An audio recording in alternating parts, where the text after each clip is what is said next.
ഇരമ്യാവ് ദൂതറിയിച്ചു. ഇരമ്യാവ് ദൈവാലോചന പറഞ്ഞു. നമ്മളൊക്കെ ഇത് പറഞ്ഞാൽ എന്തെങ്കിലും ഒരു പ്രയോജനമുണ്ടോ? ദൈവാലോചനയും ദൂതുമൊക്കെ പറഞ്ഞാൽ. ഇരമ്യാവ് ദൈവാലോചന അറിയിച്ചാൽ അദ്ദേഹം ജയിലിൽ പോകും. ഇദ്ദേഹത്തെ കൊണ്ട് ജയിലിലിടും. ഇരമ്യാവ് ദൈവവചനം പറഞ്ഞാൽ അദ്ദേഹത്തിന് അടി കിട്ടും. അടി, ജയില്, പീഡ, പ്രതിസന്ധി ഇതൊക്കെ വന്നപ്പോൾ മനുഷ്യൻ മടുത്തു. അത് സ്വാഭാവികമാണ്. തൻ്റെ ദൂത് കെട്ടാർക്കും മാറ്റമില്ല, ആലോചന കെട്ടിട്ടാർക്കും പ്രത്യേക വ്യത്യാസമില്ല. പൗരോഹിത്യമെതിരെ തിരിഞ്ഞിരിക്കുന്നു, രാഷ്ട്രമെതിരെ തിരിഞ്ഞിരിക്കുന്നു. അദ്ദേഹത്തെ അടിച്ച് ജയിലിലാക്കും. അപ്പോൾ അതേ ഓർത്തു, അങ്ങനെയാണെങ്കിൽ ഇനി പ്രവചിക്കുന്നില്ല. പ്രവചിക്കാതിരുന്നാൽ പ്രശ്നമില്ലല്ലോ. അദ്ദേഹം പ്രവചിക്കാതെ ദൂതറിയിക്കാതെ തിരികെ വീട്ടിലെത്തി. പക്ഷെ അന്ന് പ്രാർത്ഥനാവേളയിൽ അസ്ഥികൾ കുരുക്കം. വചനം അദ്ദേഹത്തിൻ്റെ അസ്ഥികളെ ഉരുക്കി സ്തംഭിപ്പിച്ച് ശുശ്രൂഷയുടെ മണ്ഡലത്തിൽ താൻ പുറത്തു പറയേണ്ട ദൂത് ഒരു തീയായി ശിരാപടലങ്ങളിൽ ലയിച്ചുരുക്കി ചേർന്നപ്പോൾ ഒന്ന് നിശ്ചയിച്ചുറപ്പിച്ചു, ഞാൻ കത്തി സ്വയം ഇല്ലാതാകുന്നതിനേക്കാൾ യേശുവിന് വേണ്ടി, സുവിശേഷത്തിന് വേണ്ടി, യഹോവയ്ക്ക് വേണ്ടി സുധീരം പ്രസംഗിക്കുവാൻ, സുധീരം ദൂതറിയിക്കുവാൻ, മുഖം നോക്കാതെ ദൈവത്തിന്റെ ആലോചന അറിയിക്കുവാൻ ദൈവത്തിന്റെ പുരുഷൻ ശക്തിയോടെ ഇറങ്ങിത്തിരിച്ചു. അങ്ങനെ വീണ്ടും 17 കൊല്ലങ്ങൾ നിരോധിക്കപ്പെട്ട ഒരു രാജ്യത്തിന്റെ മണ്ഡലത്തിൽ നിന്നുകൊണ്ട് ഇരമ്യാ വിളിച്ചു പറഞ്ഞു, അല്ലയോ സിദെക്കിയാവേ, അല്ലയോ ഈ രാഷ്ട്രത്തിന്റെ നായക, നിന്നെ ഇതാ ബാബേൽ നിരോധിച്ചിരിക്കുന്നു. നീ യുദ്ധം ചെയ്യരുത്, തോറ്റുപോകും. ആയുധം കയ്യിലെടുക്കരുത്, തോറ്റുപോകും. കാരണം യഹോവ ബാബിലോന്യ ചക്രവർത്തിയെ ബലപ്പെടുത്തി ഒരു ഘട്ടത്തിലേക്ക് നിന്നെ ഏൽപ്പിച്ചു കൊടുക്കാൻ പാകത്തിന് അവൻ പദ്ധതി ഇട്ടിട്ടുണ്ടെങ്കിൽ ദൈവത്തിന്റെ പദ്ധതി അട്ടിമറിക്കാൻ കഴിയുന്ന ഒരുവനും ഉലകത്തിൽ ജനിച്ചിട്ടില്ല. അതുകൊണ്ട് ഇന്ന് രാത്രി മഹാദൈവം എന്റെ നായകനായി, എന്റെ യുദ്ധനായകനായി, എന്നെ വഴി നടത്തുന്നവനായി, എന്നെ നിയോഗിക്കുന്നവനായി എന്നോട് കൂടെയുണ്ട് എന്നുള്ള അവബോധം നമ്മുടെ ധൈര്യമായി തീരട്ടെ. ആ ധൈര്യമാണ് പെന്തക്കോസ്തിന്റെ ശക്തി, ആ ധൈര്യമാണ് വിശ്വാസി സമൂഹത്തിന്റെ ശക്തി. 2000 ആണ്ടുകൾ ദൈവസഭയെ വളർത്തിയ ആ മഹാശക്തി ദൂതറിയിക്കുന്ന ശക്തിയാണ്. പറയാതിരിക്കാൻ തരയില്ല. ആനിക്കാട് സൗണ്ട് പറഞ്ഞു. 2 ആഴ്ച മുമ്പ് ഒരു മനുഷ്യൻ വിളിച്ചു.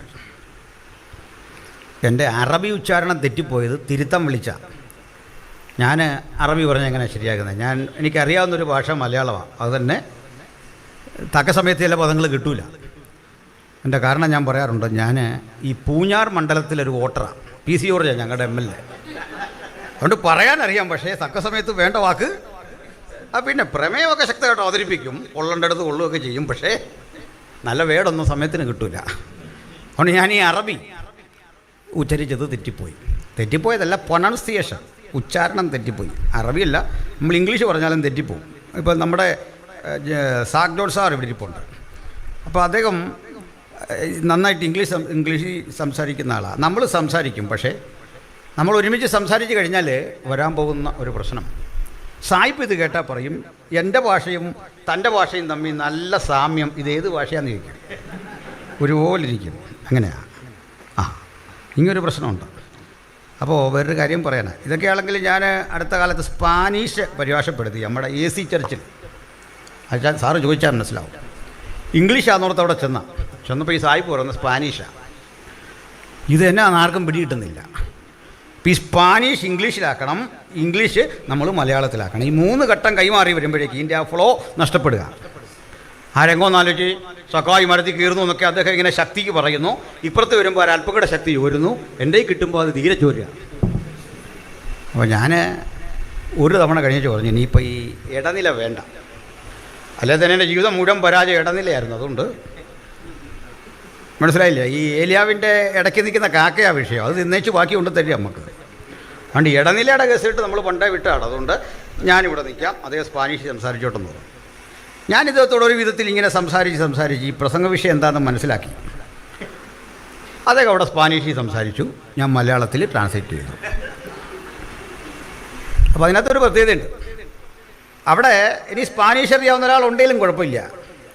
സ്പാനിഷ് അറിയാവുന്ന ഒരാൾ അവിടെ ഉണ്ടെങ്കിൽ അയാൾക്ക് സ്പാനിഷിൽ ഒരു നല്ല പ്രസംഗം, മലയാളം അറിയാവുന്ന ഒരാളുണ്ടെങ്കിൽ ഇതുമായിട്ട് ഒരു ബന്ധവും ഇല്ലാത്ത ഒരു പ്രസംഗം വേറെ. ഇത് രണ്ടും അറിയാവുന്ന ഒരാളുണ്ടെങ്കിൽ ഒരേ സമയത്ത് തരക്കേടില്ലാത്ത 2 പ്രസംഗം. ഇത് കഴിഞ്ഞ് അതിൻ്റെ പ്രസിഡന്റ് എന്നോട് ചോദിച്ചു, ഇത് എപ്പോഴാണ് ഈ സ്പാനിഷൊക്കെ പഠിച്ചേ? സാഹചര്യമല്ലേ നമ്മൾ ഓരോന്ന് പഠിപ്പിക്കുന്നത്.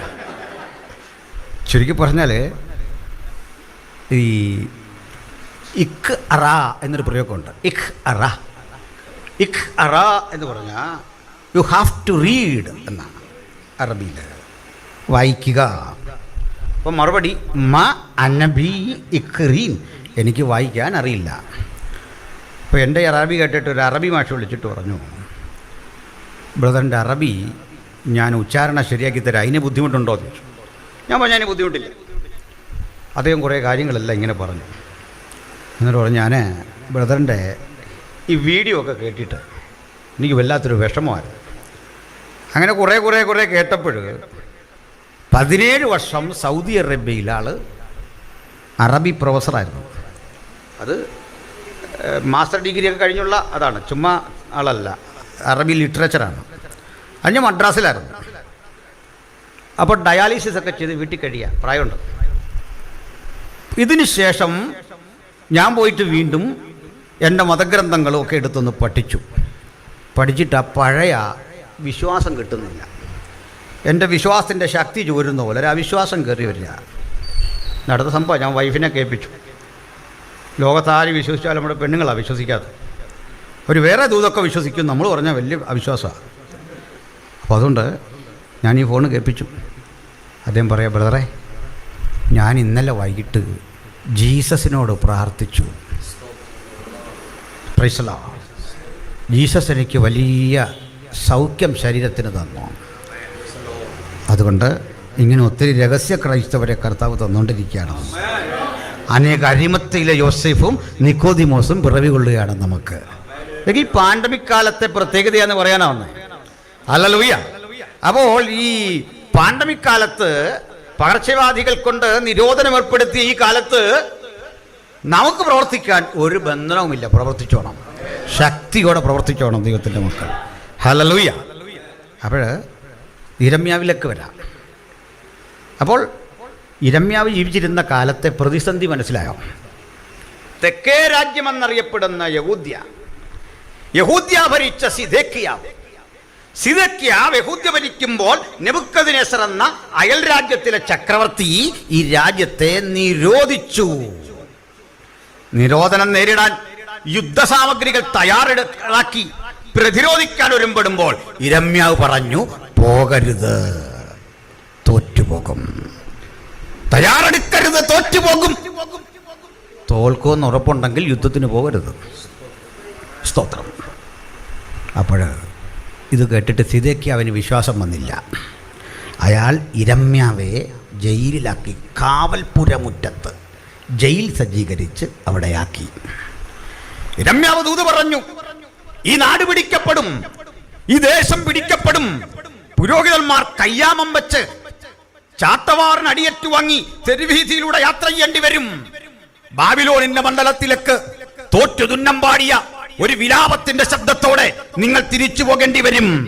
14 തലമുറകൾക്കപ്പുറത്ത് ഊരിന്റെ പട്ടണത്തിൽ നിന്ന് വിശ്വാസത്താൽ യാത്ര തിരിച്ച അബ്രഹാമിന്റെ ചെറുമക്കൾ ജയാളിയായി അബ്രഹാം എന്ന വഴിത്താറയിലൂടെ കണ്ണുനീർ വാരികറിഞ്ഞുകൊണ്ട് മടങ്ങിപ്പോകുന്ന ഒരു കാലം വരും. അങ്ങനെ വിലാപത്തിന്റെ പ്രവാചകൻ സംഭവിക്കാൻ പോകുന്ന ഒരു യാഥാർത്ഥ്യം ദൂതായിട്ട് അറിയിച്ചപ്പോൾ പുരോഹിതന് വിശ്വാസമില്ല, രാജാവിന് വിശ്വാസമില്ല, ജനശ്രേഷ്ഠന്മാർക്ക് വിശ്വാസമില്ല. അവിശ്വാസത്തിന്റെ ശക്തി അവിടെ വ്യാപരിക്കുമ്പോഴും ദൂതറിയിച്ച പ്രവാചകൻ കാലത്തെ അതിജീവിച്ച് ഇന്ന് രാത്രി നമ്മൾ ഇത് ചർച്ച ചെയ്യുമ്പോൾ ദൈവവചനത്തിന്റെ ശക്തി ദൈവമക്കൾ തിരിച്ചറിയണം. കാലം എത്ര കഴിഞ്ഞാലും ദൂതറിയിച്ചതൊന്നും നിഷ്ഫലമായി പോകാത്ത വിധം ഇത് സ്വർഗത്തിൽ സ്ഥിരപ്പെട്ട വചനമാണ്. മാനുഷിക കരങ്ങൾ കൊണ്ട് തിരുത്താനാവാത്ത, മാനുഷിക ശബ്ദങ്ങൾ കൊണ്ട് മാറ്റിമറിക്കാനാവാത്ത അജയ്യമായ ആലോചനയാണ്. ഹല്ലേലൂയ. അവിടുന്ന് ഈ ഘട്ടത്തിൽ വിചിത്രമായൊരു ദൂത് പ്രവാചകൻ കേട്ടു. ആലോചന അവനോട് തന്നെയുള്ള ആലോചനയാണ്. എന്താണെന്നറിയണ്ടേ? മകനെ, നിന്റെ ഇളയപ്പനായ ഹനമയേലിൻ്റെ മകൻ, ശല്ലൂമിൻ്റെ മകൻ ഹനമയേൽ നിന്റെ അടുക്കൽ വരും. അതായത് ഇളയപ്പൻ്റെ മകൻ. അത് ദിവാസനും ഹാറും ഒക്കെ വായിച്ചപ്പോൾ ഇളയപ്പൻ എന്ന് പറയാൻ ഇച്ചിരി വിഷമിക്കുന്നുണ്ട്. അല്ലെങ്കിൽ ഈ ബന്ധങ്ങൾ വലിയൊരു പ്രശ്നം തന്നെയാണ്. അപ്പോൾ കണ്ണ് കാണാത്തതോ വെട്ടമില്ലാത്തതോ വായിക്കാൻ അറിയാത്തിട്ടോ അല്ല, പിന്നെന്താ, ചില സ്ഥലങ്ങൾ വരുമ്പോൾ വല്ലാത്ത ചടങ്ങ്, അതുകൊണ്ട് പറഞ്ഞാണ്. ഇതങ്ങ് മാറ്റിക്കോ, വേണ്ട. അപ്പോൾ ഇളയപ്പൻ്റെ മകനായ ശല്ലൂവിൻ്റെ മകൻ ഹനമയേൽ വന്നിട്ട് പറയും, അനാഥോത്തിൽ എൻ്റെ നിലം വാങ്ങിക്കൊള്ളുക, അവകാശം നിനക്കുള്ളതല്ലോ. അങ്ങനൊരു കാര്യമുണ്ട്. ഒരു യഹൂദൻ തൻ്റെ പുരയിടം വിൽക്കുന്നെങ്കിൽ, തൻ്റെ വസ്തു വിൽക്കുന്നെങ്കിൽ അതിനൊരു നിർണയിച്ച വിലയുണ്ട്. അല്ല ബാർഗൈനിങ് ഒന്നും പറ്റുകയില്ല. ആ വില കൊടുത്താൽ മതി, നിർണയിച്ച വില. ആ വില കൊടുത്ത് ആ സ്ഥലം വാങ്ങുവാൻ തൻ്റെ സഹോദരീ സഹോദരന്മാരിൽ ആരെങ്കിലും ഉണ്ടോ എന്നാദ്യം പരിശോധിക്കും. അവർക്ക് കഴിയുന്നില്ലെങ്കിൽ കസിൻസ് മതി. ബന്ധുക്കളിൽ ആരെങ്കിലും ഉണ്ടോ എന്ന് പരിശോധിക്കും. ബന്ധുക്കളിൽ ആരും വാങ്ങാനില്ലെങ്കിൽ ആ ഗോത്രത്തിൽപ്പെട്ടവനുണ്ടോ എന്ന് നോക്കും. അതും ഇല്ലെങ്കിൽ ഏതെങ്കിലും യഹൂദാ ഗോത്രത്തിൽപ്പെട്ടവനുണ്ടോ എന്ന് നോക്കും. അതുമില്ലെങ്കിൽ അന്യന് സ്ഥലം കൈമാറും. ഈ അവകാശം പോകരുത്. അതുകൊണ്ട് ആദ്യത്തെ മര്യാദ അനുസരിച്ച് അനാഥോത്തിലെ നിലം എൻ്റെ മക്കൾ നിന്ന് വാങ്ങണം എന്ന് പറഞ്ഞ് ശല്ലൂമിൻ്റെ മകനായ ഹനമയിൽ വന്നിട്ട് പറയുക, നീ വാങ്ങണമെന്ന് നിൻ്റെ അനുജൻ്റെ അപ്പൻ്റെ അനുജൻ്റെ മകൻ, നിൻ്റെ സഹോദരൻ വന്ന് നിന്നോട് പറയും, ഇത് വാങ്ങണമേ, അപ്പോൾ നീ വാങ്ങണം. ഇതാണ് ദൂത്. അതെന്ത് ഏർപ്പാടാ? ഞാൻ ഇന്നലെയാ പറഞ്ഞു ഇതെല്ലാം തകരാൻ പോവാ, ബാബിലോൺ വന്ന് പിടിക്കാൻ പോവാ, ശത്രു കൊണ്ടുപോകാൻ പോവുക, യുദ്ധത്തിന് പോകരുത്, നമ്മൾ പിടിക്കപ്പെടും, പുരോഹിതന്മാരുടെ കയ്യിൽ ചങ്ങല ധരിപ്പിക്കും, അടി കിട്ടും, നമ്മളെ കൊണ്ട് അടിമകളുടെ നാട്ടിലേക്ക് ബാബിലോണിലേക്ക് ക്രൂരമായിക്കൊണ്ടിട്ട് പീഡിപ്പിക്കും, നമ്മൾ ആ വിധത്തിൽ നമ്മുടെ തലമുറകൾ അവിടെ കിടന്ന ദീർഘവർഷങ്ങൾ തന്നെ പടവരുതേണ്ടി വരും. അങ്ങനെയുള്ള ഒരു ദൂതറിയിച്ച എന്നോട് പറയുക, ഇവിടെ സ്ഥലം മേടിക്കാം. നിങ്ങളൊന്ന് ആലോചിച്ച് നോക്കി. ചില സ്ഥലങ്ങൾ കൊള്ളത്തില്ലെന്ന് കണ്ടാൽ അത് ചില ആളുകൾ പെട്ടെന്ന് വിൽക്കും. അങ്ങനെയാണ്. റോഡിന് വീതി കുട്ടിയൊക്കെ വരണമെന്നുണ്ടെങ്കിൽ പെട്ടെന്ന് വിൽക്കും. എൻ്റെ വീടിൻ്റെ അടുത്ത് ഒരു ഇടുങ്ങിയ വഴിയായിരുന്നു. അപ്പോൾ ആ സൈഡിലോട്ട് ഇങ്ങനെ നിൽക്കുന്ന കടകളുമൊക്കെ പൊളിക്കാൻ വേണ്ടി ഒരു പദ്ധതി കിട്ടും. അപ്പോൾ ആ പൊളിക്കുന്ന കടയ്ക്ക് കാശ് കിട്ടും. അപ്പോൾ നാട്ടിലൊരു മാന്യനായച്ചാൻ എന്തെന്ന് വെച്ചാൽ ഈ പൊളിക്കുന്ന കാശ് കിട്ടാൻ വേണ്ടി പെട്ടെന്ന് വീടങ്ങ് പണിതു, കട. അതിന് മുള വെട്ടി വാർത്ത്, കമ്പി ഇടാതെ മുള വെട്ടി മണ്ടയെല്ലാം വാർത്ത് ഇതിങ്ങനെ തള്ളി നീക്കി അടിച്ച് പൊളിച്ച് കഴിഞ്ഞാൽ ഈ ക്യാഷ് കിട്ടും. അല്ല, ബിരുദന്മാരായ പിള്ളേരുണ്ടായിരുന്നു. ഇവരെന്തെന്ന് വെച്ചാൽ ഈ സ്ഥലം എടുത്തില്ല, അങ്ങേ സ്ഥലം എടുത്ത്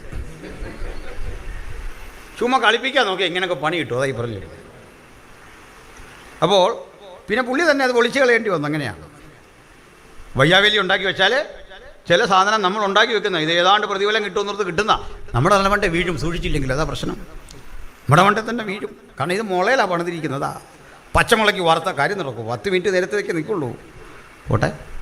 അപ്പോൾ ദൂത് പറഞ്ഞു, ഈ നാട്ടിലൊന്നും വിജയിക്കില്ല, ഇവിടെ ഒന്നും നടക്കുകയില്ല.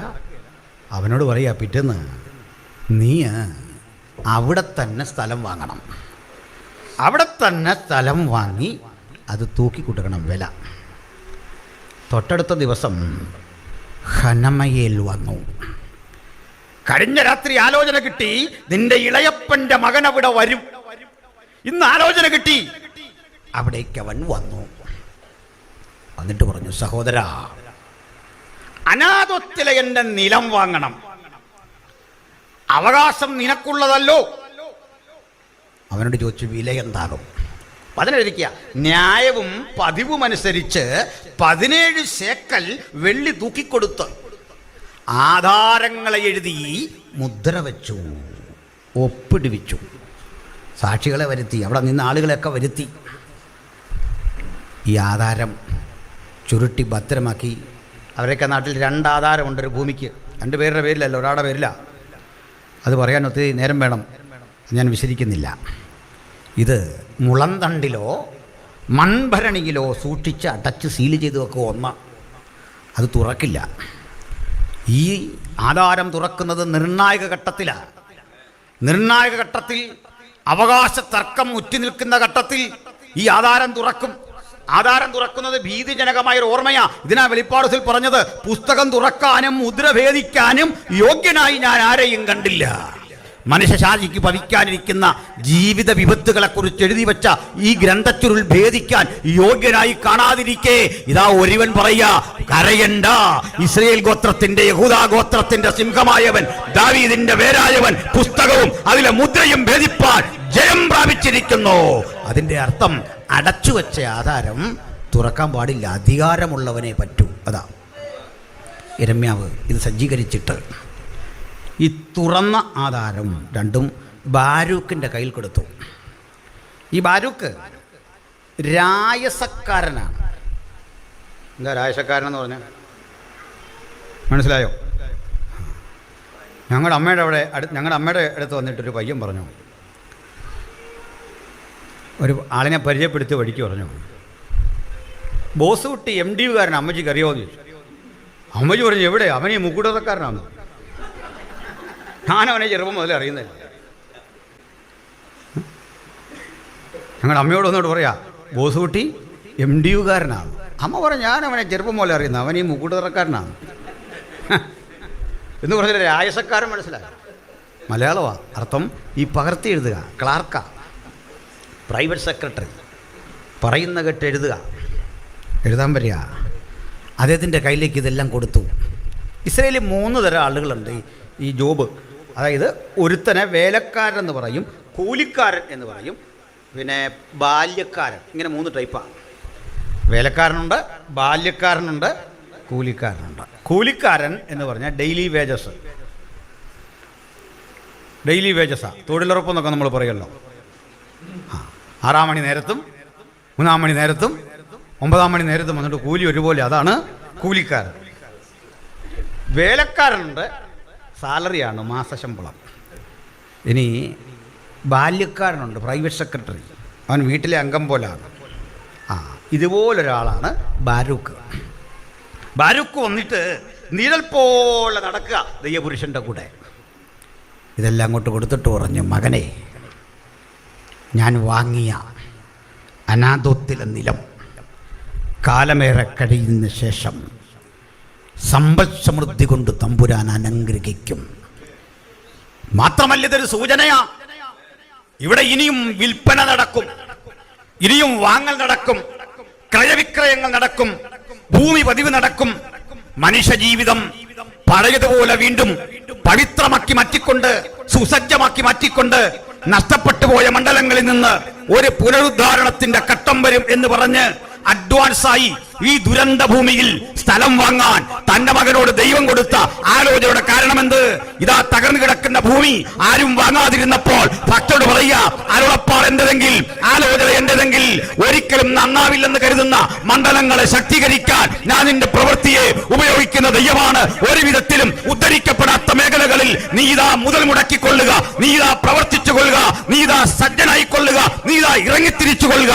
ദൈവത്തിന്റെ മക്കളെ, ആരും നിർവഹിക്കാനാവാത്ത കരുത്തുറ്റ ശുശ്രൂഷകൾ ചെയ്യുവാൻ ഈ കാലഘട്ടത്തിൽ നമ്മുടെ കരങ്ങളെ ഉദ്ദീപിപ്പിക്കുന്ന മഹാദൈവം. അതുകൊണ്ട് വിശ്വാസത്താൽ പറയാം, ഈ വരൾച്ച കണ്ട് ഞാൻ തോൽക്കൂല, ഈ യുദ്ധഭീഷണി കണ്ട് ഞാൻ തോൽക്കൂല, ഈ പ്രതിസന്ധി കണ്ട് ഞാൻ പിന്തിരിഞ്ഞോടൂല. ഒരു കാലഘട്ടം വരാൻ പോകുന്നു, ബാബിലോണിന്റെ ശക്തികളുടെ പടയോട്ടങ്ങൾ നിലച്ചിട്ട് ഇരട്ടി ബലത്തോടെ, ഇരട്ടി ശക്തിയോടെ, ഇരുട്ട കരുത്തോടെ ഞങ്ങൾക്ക് മുൻപട പിൻപട കാവലായിരുന്നു കൊണ്ട് യുദ്ധനായകനായവന്റെ നേതൃത്വത്തിൽ ഞങ്ങൾക്കൊരു ശുഭയാത്ര, ഞങ്ങൾക്കൊരു മടക്കയാത്ര അത് സ്വർഗത്തിലെ ദൈവം നമുക്ക് വേണ്ടി വച്ചിരിക്കുന്നു. Hallelujah, praise the Lord. അപ്പോൾ യിരെമ്യാവ് സ്ഥലം വാങ്ങി. യിരെമ്യാവ് സ്ഥലം വാങ്ങിയിട്ട് ദൂതെന്താ? ഇവിടെ ഇനി മുന്തിരിത്തോട്ടം ഉണ്ടാകും, ഇവിടെ ഇനി ഒലിവ് തോട്ടങ്ങളുണ്ടാകും, ഫലപുഷ്ടിയുള്ള ഈ മണ്ണിൽ ഇനി വിളവും ശേഖരവും കൊയ്ത്തുമൊക്കെ നടക്കും. ദൂതും വാഗ്ദത്വമൊക്കെ ഉണ്ട്. പക്ഷേ ദൈവത്തിൻ്റെ മക്കൾ തൊട്ടടുത്ത ഘട്ടത്തിൽ നെബൂഖദ്നേസർ ചക്രവർത്തിയുടെ ശക്തമായ ആക്രമണത്തിനൊടുവിൽ മഹത്തായ യെരൂശലേം ദേവാലയം നിലംപൊന്തി. ദേവാലയത്തിലെ പൊൻവെള്ളി പാനപാത്രങ്ങളും വിശേഷപ്പെട്ട വസ്തുക്കളും ശത്രു കൊള്ളയടിച്ചു. ചെറുത്തു നിന്ന പടയാളികളെ വാളിന്റെ വായ്ത്തലയ്ക്ക് അരിഞ്ഞു വീഴ്ച്ചു. പുരോഹിതന്മാരെ യാഗം കഴിച്ചുകൊണ്ടിരിക്കുന്ന ഘട്ടത്തിൽ അവിടെ നിന്ന് വലിച്ചിറക്കി ചാട്ടക്കടിച്ചു, ഉന്തിത്തള്ളി വലിച്ചിടച്ച് ബാബിലോണിലേക്ക് കൂട്ടിക്കൊണ്ടുപോയി. ഇവർ പോകുന്ന പോക്കിൽ ബെന്യാമിൻ്റെ അതിർ കടന്നു. ബെന്യാമിൻ്റെ അതിര്, ഈ ബെന്യാമിൻ്റെ അതിരിങ്കൽ സേൽ സഹിൽ റാഹേലിൻ്റെ കല്ലറയുണ്ട്. ആ കല്ലറ ഇവിടെ കിടക്കുക. ഈ കല്ലറയുടെ മുമ്പിലൂടെയാണ് ഇസ്രായേൽ മക്കളുടെ യാത്ര. ഈ രംഗം കണ്ടിട്ട് ഇരമ്യ പറയുക, റാഹേൽ മക്കളെ ചൊല്ലിക്കരഞ്ഞു. മത്തായി പിന്നിത് കോട്ടി ചെയ്യുന്നുണ്ട്. റാമയിലൊരു ശബ്ദം കേട്ടു, കരച്ചിലും വലിയ നിലവിളിയും തന്നെ. ആ വചനം നിവൃത്തിയാകാൻ സംഗതി വന്നു. ആ വഴി വിചരിച്ചാൽ നമുക്കൊത്തിരി നേരമെടുക്കും.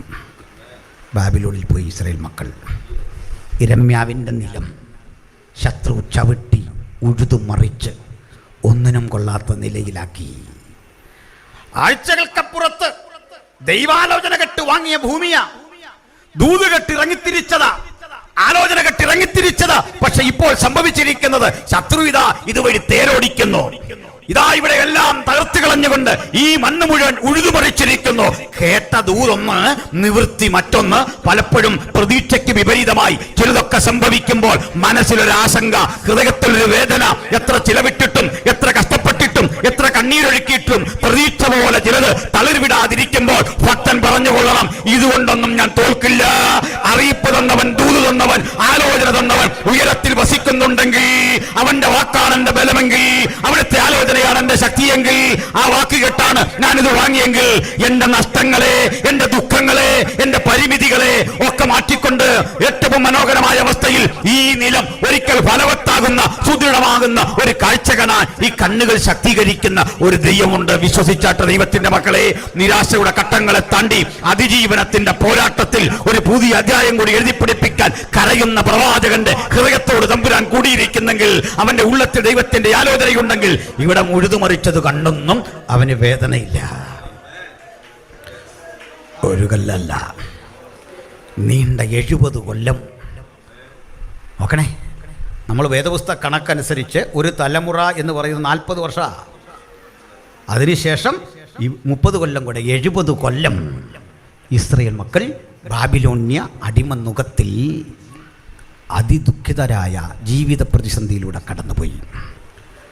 ശദ്രക്ക്, മേശക്ക്, അബേദ്നെഗോമാരുണ്ട്. വേറൊരു കാര്യം കൂടെ, അന്ന് ജീവിച്ചിരുന്നൊരു പ്രവാചക ശ്രേഷ്ഠൻ്റെ പേരാ എസെക്കിയേൽ. അദ്ദേഹം പുരോഹിതനാ. പക്ഷേ പുരോഹിതനായിരിക്കുന്ന ഒരാള് ശത്രുവിൻ്റെ നാട്ടിൽ ചെന്നാൽ വല്ല റോളും ഉണ്ടോ? ഇപ്പോൾ ഞങ്ങൾ ദൈവാസന്മാരാണ്, നിങ്ങളുടെ അടുത്ത് വരുമ്പോഴാണ് ഞങ്ങൾ ഈ ദൈവാസന്മാരാകും. ഞാൻ അതിന് പകരം ഇതുമായി ഒരു ബന്ധമില്ലാത്തൊരു രാജ്യത്ത് ചെന്നിട്ട് ഞാൻ സംസ്ഥാന പ്രസിഡൻ്റാന്ന് പറഞ്ഞിട്ട് കാര്യമുണ്ടോ? അവിടെ വേറൊരു സംസ്ഥാന പ്രസിഡൻ്റുണ്ട്. അന്നേരം നമുക്കൊരു കാര്യം മനസ്സിലാകും. ചില ദിവാസന്മാരൊക്കെ പറഞ്ഞു കേട്ടിട്ടുണ്ട്, എനിക്ക് വേറെ ജോലിയൊന്നും ഇല്ലാഞ്ഞിട്ട് ഞാൻ സുവിശേഷത്തിലേക്ക് ഇറങ്ങിയല്ല. അവിടെ അങ്ങനെ ഉണ്ടായിരുന്നു, ഇവിടെ ഇങ്ങനെ ഉണ്ടായിരുന്നു. ഇങ്ങനെ ഒത്തിരി കഥകൾ. നമ്മളെ എങ്ങാണ്ട് കളക്ടറാക്കാൻ പോകണോ? നമ്മളൊന്നും എറണാകുളത്തിൻ്റെ കളക്ടറൊന്നും ആക്കാൻ പോകുന്നില്ല. ഇത് എറണാകുളം ജില്ല, കോട്ടയല്ലേ ഇത്? ഇവിടെ വേറെ കളക്ടറുണ്ട്, നമ്മൾ കളക്ടറൊന്നും ആകത്തില്ല. ഇവരൊക്കെ പറയാതെ ഇത് തന്നെ ആയത് ദൈവത്തിൻ്റെ ഒരു കരുണയാണ്, അത് പറഞ്ഞാൽ മതി. സ്തോത്രം. ഇതന്നെ ആയത് ആ വലിയ കരുണയാണ്, അത് പറഞ്ഞാൽ മതി. സ്തോത്രം. അന്നായി എസെക്കിയേലിന് മനസ്സിലായത് ഈ ഉടുപ്പും പൗരോഹിത്യ വേഷമൊക്കെ കണ്ടിട്ട് അവിടെ ആരും മൈൻഡ് ചെയ്യുന്നില്ല, ഒരൊറ്റ മനുഷ്യൻ മൈൻഡ് ചെയ്യുന്നില്ല. ഞാനത് മനസ്സിലാക്കിയതേ, ഞങ്ങളുടെ ഒരു പാർട്ടി നേതാവ് മരിച്ചു, സാറിൻ്റെ കൂട്ടുകാരൻ്റെ ഫാദറാണ്. CPM-ൻ്റെ ഒരു വലിയ നേതാവ്, ജില്ലാ സെക്രട്ടേറിയറ്റ് അംഗം. അപ്പം അദ്ദേഹം മരിച്ചപ്പോൾ ഞങ്ങളെല്ലാം ഇങ്ങനെ അവിടെയൊക്കെ കാണാനായിട്ട് ചെന്ന് നിൽക്കുക. ഒരൊറ്റ മനുഷ്യൻ നമ്മളെ മൈൻഡ് ചെയ്യുന്നില്ല. കുമ്പനാടൊക്കെ ചെന്ന് കഴിഞ്ഞാൽ നമ്മളിങ്ങനെ ആളുകൾ നോട്ടോ, ഏതാണ്ട് വിശേഷ വസ്തുവിനെ കാണില്ല. ബോംബിടാൻ വന്നോല, നമ്മളങ്ങോട്ട് പോകുന്നു, ദേ പോകുന്നു, ഇങ്ങോട്ട് മാറിയിട്ടുണ്ട് കേട്ടോ, 100 കാര്യങ്ങളാണ്. അപ്പോൾ ഞങ്ങൾ ഈ കുമ്പനാടും മുളക്കുഴയും പാക്കിലുമൊക്കെ കൺവെൻഷൻ നിൽക്കുമ്പോൾ ഇങ്ങനെ ആളുകൾ നോക്കുക, അതേ അവരാ വന്നിരിക്കുന്നുണ്ടോ, ആ പുള്ളിയാ ഈ പുള്ളിയാ. അപ്പോൾ അതിൻ്റെ അർത്ഥം ഇവർക്ക് അറിയാം. അപ്പോൾ നമ്മളൊന്ന് വിഷ് ചെയ്തു, ഇനി പോന്നു. എനിക്ക് ആദ്യമായിട്ടാണ് മനസ്സിലായത്, ഒരു ജില്ലാ സെക്രട്ടേറിയറ്റ് അംഗം മത്സരിച്ച് നമ്മൾ നിന്നെടുത്ത് അവിടെ ആർക്കാണ്ട് അനിൽക്കൊടുത്തോടത്തെ അറിയാമോ? ഒരു പാവം മനുഷ്യനവിടെ നിൽപ്പുണ്ട്, ആ കയറി കണ്ടോന്ന് പറഞ്ഞു. ഞങ്ങളവിടെ ചെന്ന് ഇങ്ങനെ ഒന്ന് നോക്കി വെച്ച് തിരിച്ചു പോന്നു. നമ്മുടെ ഇടയിൽ നമ്മളെയൊക്കെ അറിയത്തുള്ളതായി പറഞ്ഞു വന്നേ. പിടി കിട്ടിയോ? കണ്ടോ, നമുക്കൊരു സന്തോഷമില്ല. മനസ്സിലായോ? വൈക്കം സെൻ്റർ ആയതുകൊണ്ട് നമ്മളൊക്കെ ഇങ്ങനെ അറിഞ്ഞു പോകുന്നത് പറഞ്ഞാൽ മതി. അതിനപ്പുറത്തോടൊന്നും നമ്മളില്ലെന്നേ. നമ്മൾ ആരും അല്ല, ഇത് ആര് പറഞ്ഞു നമ്മൾ ആരാണ്ട് പുള്ളികളാണ് സ്വയം തോന്നുക. ആശാൻ അവിടെ ചെന്നു, പുരോഹിതൻ അവിടെ ചെന്നപ്പോൾ അയാളെ അടിമുടി അവരെ നോക്കിയിട്ട് നിർത്തു. ഏതാണ്ട് ചെപ്പടി വിധിയും കൊണ്ട് വന്നാ. മനസ്സിലായില്ലേ? ഈ മാജിക്കാരൻ്റെ ഒരു വേഷം പോലെ അവർക്ക് തോന്നി. ഈ ഉടുപ്പുമല്ലായിട്ട് ഇങ്ങനെ നിൽക്കുന്നുണ്ട്, അങ്ങനെ തോന്നിപ്പോയി. എൻ്റെ മോള് 3 വയസ്സുള്ള സമയത്ത് അതിൽ സാൽവേഷൻ ആർമി അയ്യാ കയറിപ്പോയി. അയ്യോ പോലീസ് വരുന്നു, പിന്നെ കാറി കൊണ്ടൊരു ഓട്ടമാണ്.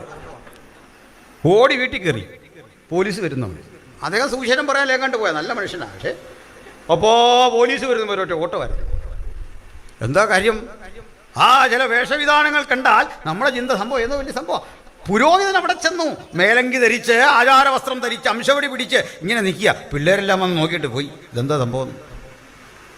പക്ഷേ എസക്കേൽ പറയാ, പക്ഷേ എന്നെക്കൊണ്ട് ഊഴിയവേല ചെയ്യുന്ന ആളുകളുടെ കൂടെ ഇട്ടു. കണ്ടോ, ദാനിയേലിനെയൊക്കെ എവിടെ ഇട്ടേ? കൊട്ടാരത്തിനകത്ത് ജോലിക്ക്. അതാ വിദ്യാഭ്യാസം ഉണ്ടായിരുന്നു പിള്ളേർക്ക്. അവരെ അവിടെ എടുത്ത് ചൊല്ലുത്തും അറിയാവുന്നതിനെ എങ്ങോട്ട് വിട്ടു? കപ്പയ്ക്ക് കളിക്കാൻ വിട്ടു, പൊക്കോളാൻ പറഞ്ഞു. പിടിയിട്ടും അല്ല, നമ്മൾ ഈ ഡിപ്ലോമ കൊണ്ടൊന്നും കാര്യമില്ല. BD MGH ഒന്നും കാര്യമില്ല സാറേ. MGH BD ഒക്കെ ഇവിടെയാണ്, വേറെ ആർക്കും അറിയത്തില്ല സംഭവം എന്നതാണ്. ചുരുക്കി പറഞ്ഞാൽ ജോലിക്ക് വിട്ടു. പ്രവാസികൾ ജോലി ചെയ്ത് മരിച്ചു വീഴുന്ന കാഴ്ച കണ്ടു. ഈ ശവങ്ങളെ യഹൂദൻ തന്നെ കാലിൽ തട്ടിക്കൊണ്ട് കത്തിച്ച് കളയാ, വേറെ വഴിയില്ല. ക്രൂരമായ കോൺസെൻട്രേഷൻ ക്യാമ്പുകൾ പണ്ട് ഹിറ്റ്ലർ ഒരുക്കിയില്ലേ? ഇതിന് സമാനമായ അന്തരീക്ഷം കണ്ടു. ആ അന്തരീക്ഷമൊക്കെ കണ്ടപ്പോഴാ പുരോഹിതന് മനസ്സിലായത്, ആലയത്തിൻ്റെ 4 ചുവരുകൾക്കുള്ളിലെ ധൂപക്കുറ്റിയുടെ വീശോ ഇസ്രയേലിന്റെ പാപം മോചിച്ചു എന്ന് പറയുന്ന അനായാസ പ്രസംഗമോ അല്ല ശുശ്രൂഷ. അതിനപ്പുറത്ത് എന്തൊക്കെയോ ചിലതുണ്ട്, ജീവിത യാഥാർത്ഥ്യങ്ങളുണ്ട് എന്നവൻ ആദ്യമായി മനസ്സിലായി. ചുറ്റുവൻ കണ്ട കാഴ്ചകൾ അവനെ വല്ലാതെ വേദനിപ്പിച്ചു. അവൻ നിരാശപ്പെട്ടു. അന്ന് ആ ജനങ്ങൾ ഇരമ്യാവിന്റെ ദൂതിന്റെ വില മനസ്സിലാക്കുന്നത്. നിന്റെ ദൂതിന്റെ വില മനസ്സിലാകുന്ന ഒരു കാലം, എന്റെ പ്രസംഗത്തിന്റെ ശക്തി മനസ്സിലാകുന്ന ഒരു കാലം, ഞാൻ പാടിയതിന്റെ അർത്ഥം മനസ്സിലാകുന്ന ഒരു കാലം, ഈ ലോകം പകച്ചു പോകുന്ന ഒരു കാലം അതിതാ സമാഗതമാകാൻ പോകുന്നു. അനുഭവിക്കാൻ ഈ ലോകം കാത്തിരിക്കുമ്പോൾ ഭക്തനൊരു പ്രതീക്ഷയുണ്ട്. ഹല്ലേലൂയ. ഞാൻ ഈ വെളിപ്പാട് പുസ്തകം ഇപ്പം അങ്ങനെ പറയാറില്ല. അടുത്ത ദിവസം ഇത് എവിടെയെങ്കിലും പറയണമല്ലോ എന്ന് പറഞ്ഞ് ഇങ്ങനെ വിഷമിച്ച് നടക്കരുത്. കാരണം ഞാനിത് പറയാൻ പോയാൽ അത് വേറെ വിഷയമാണ്. അതുകൊണ്ട്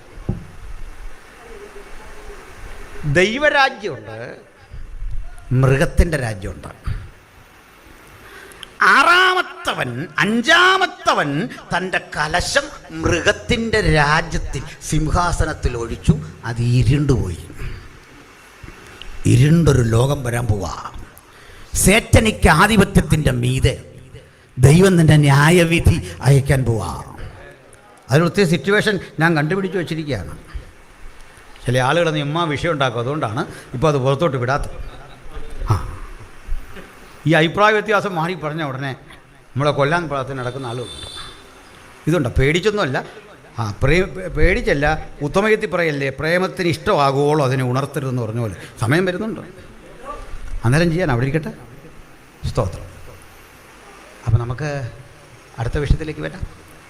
ഈ ഇരമ്യാവ് പ്രവചിച്ച പ്രവചനം പോലെ ദൈവപുരുഷന്മാർ ബാബിലോണിൽ പീഡിപ്പിക്കപ്പെടുക. ആ പീഡയുടെ നടുവിൽ എസെക്കിയേൽ ഒത്തിരി പ്രാർത്ഥിച്ചു, വളരെ പ്രാർത്ഥിച്ചു. പ്രാർത്ഥിച്ചപ്പോൾ ഒരു കാഴ്ച, ആ കാഴ്ച കണ്ടുകൊണ്ടാണ് എസെക്കിയേലിൻ്റെ പ്രവചനം തുടങ്ങുന്നത്. എസെക്കിയേൽ പറയുക, 30-ാം ആണ്ട് 4-ാം മാസം 5-ാം തീയതി ഞാൻ കേബാർ നദിയുടെ തീരത്ത് പ്രവാസികൾ അടിമകളുടെ ഇടയിൽ ഒരടിമയെപ്പോലെ കഷ്ടം സഹിച്ച് ത്യാഗം സഹിച്ച് അവരിൽ ഒരുവനായി അവിടെ ഇരിക്കുമ്പോൾ സ്വർഗം തുറന്നിരിക്കുന്നത് ഞാൻ കണ്ടു. ദൈവത്തിന്റെ വചനം കേൾക്കുന്ന പ്രിയപ്പെട്ടവരെ, മഹത്തായ ആ യെരൂശലേം ദേവാലയത്തിന്റെ 4 ചുവരുകൾക്കകത്ത് വെച്ച് കിട്ടാത്തൊരു കാഴ്ചക്ക് അവൻ എന്നെ കൊണ്ടുചെന്നിട്ട് ഇടം കണ്ടുവോ, മരിച്ചു വീഴുന്ന 10,000 നടുവിൽ എന്നെ കൊണ്ടിട്ടു. അവിടെ വെച്ചൊരു കാഴ്ച ഞാൻ കണ്ടു. തുറക്കപ്പെട്ട സ്വർഗം. ആ തുറക്കപ്പെട്ട സ്വർഗമാ ഭക്തന്റെ ജീവിതത്തിന്റെ ആനന്ദ നിർഭരമായ കാഴ്ച. അത് കണ്ടിറങ്ങിയവന് തോറ്റുപോകാൻ ഇടവരാത്ത വിധത്തിൽ നമ്മെ ബലപ്പെടുത്തുന്ന ഒരു മഹാദൈവമുണ്ട്. ആ ദൈവമാണ് നമ്മുടെ മാർഗദർശകൻ. ഹല്ലേലൂയ. അവിടുന്ന് ഈ പ്രവചനമെല്ലാം നിറവേറി. എന്നിട്ട് ദൈവം തൽസമയത്ത് ഒരു ജനനായകനെ ഉണർത്തി.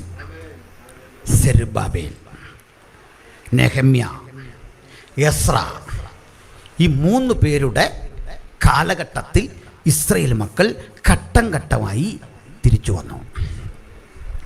വാഗ്ദത്ത ദേശത്ത് തിരിച്ചു വന്നു. വാഗ്ദത്ത ദേശത്തേക്ക് തിരിച്ചു വരുമ്പോൾ ഇടിഞ്ഞു കിടക്കുന്ന കെട്ടിടങ്ങൾ, തകർന്നു കിടക്കുന്ന പുരയിടങ്ങൾ, ദേവാലയത്തിൻ്റെ ചുവരുകളൊക്കെ ഇടിഞ്ഞ് തകർന്നടിഞ്ഞ ശൂന്യതകൾ കണ്ട് പലരും കണ്ണീരൊഴുക്കിയപ്പോൾ ഇസ്രായേൽ മക്കൾ ചിലരെങ്കിലും ശുഭകരമായി അന്ന് പേർഷ്യൻ രാജ്യത്ത് ജീവിക്കുന്നുണ്ട്. ഈ സ്ഥലങ്ങളൊക്കെ കണ്ട് മടങ്ങി വന്ന ഒരുവനിൽ നിന്ന് വാർത്തകറിഞ്ഞു, എങ്ങനെ ഇരിക്കുന്നു നമ്മുടെ നാട്? ഉത്തരം പറഞ്ഞത് കേട്ട് നെഹമ്യാവിരുന്ന് കരഞ്ഞു. ഊടാടി സഞ്ചരിച്ചിട്ട് നാട്ടുവിശേഷം കൊണ്ടുവന്ന, വർത്തമാനം കൊണ്ടുവന്ന മനുഷ്യനോട് ചോദിച്ചു, എങ്ങനെയുണ്ട് നമ്മുടെ നാട്? യെരൂശലേം എങ്ങനെ നിൽക്കുന്നു? ദേവാലയം എങ്ങനെ കിടക്കുന്നു? പ്രിയപ്പെട്ടവരെ, ആലയം എന്നിവിടെ പറയുന്നത് കേവലം കെട്ടിടമല്ല. പുതുനിയമത്തിന്റെ ഭാഷയിൽ ചുറ്റു ശ്രദ്ധിച്ചാട്ടെ. മാതൃസഭ എങ്ങനെ നിൽക്കുന്നു? ഡിസ്ട്രിക്ട് എങ്ങനെ നിൽക്കുന്നു? ദൈവത്തിന്റെ ജനം എങ്ങനെ നിൽക്കുന്നു? അത് കണ്ട് കണ്ണീരൊഴുക്കാൻ കഴിയുന്ന, ഇടിവിൽ നിൽക്കാൻ കഴിയുന്നവരെ കൊണ്ട് അവൻ ദൈവസഭ പണിയിക്കുന്നത്. അവരാണ് ദൈവസഭയുടെ കരുത്ത്. വചനം പറയാ, ഇത് കേട്ടപ്പോ നെഹമ്യാവായ ഞാൻ ഇരുന്ന് കരഞ്ഞു.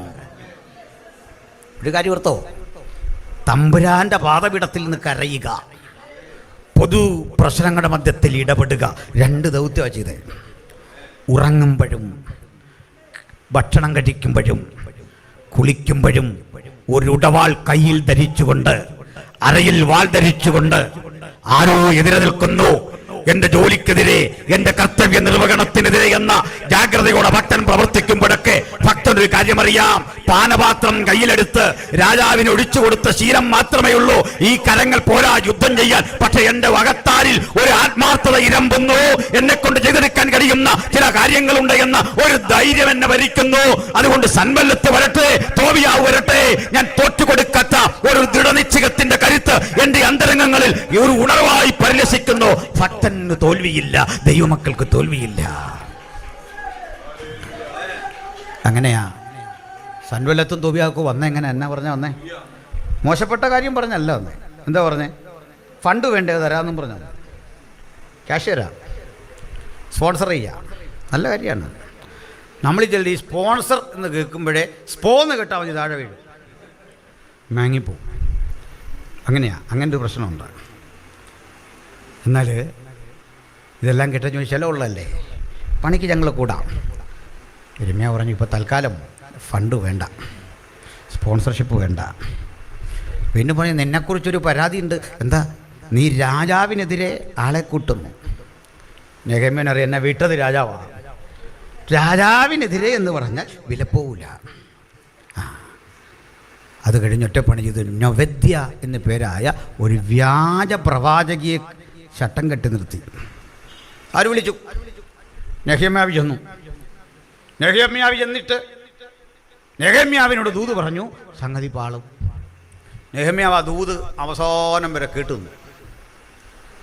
ഈ ട്രോൾ ചെയ്യുന്ന പോലെ പിള്ളേർ എല്ലാം കേട്ട് കഴിഞ്ഞ് അവസാനം പറഞ്ഞു, ഇത് ചുമ്മാ നടക്കാൻ പോകുന്നില്ല.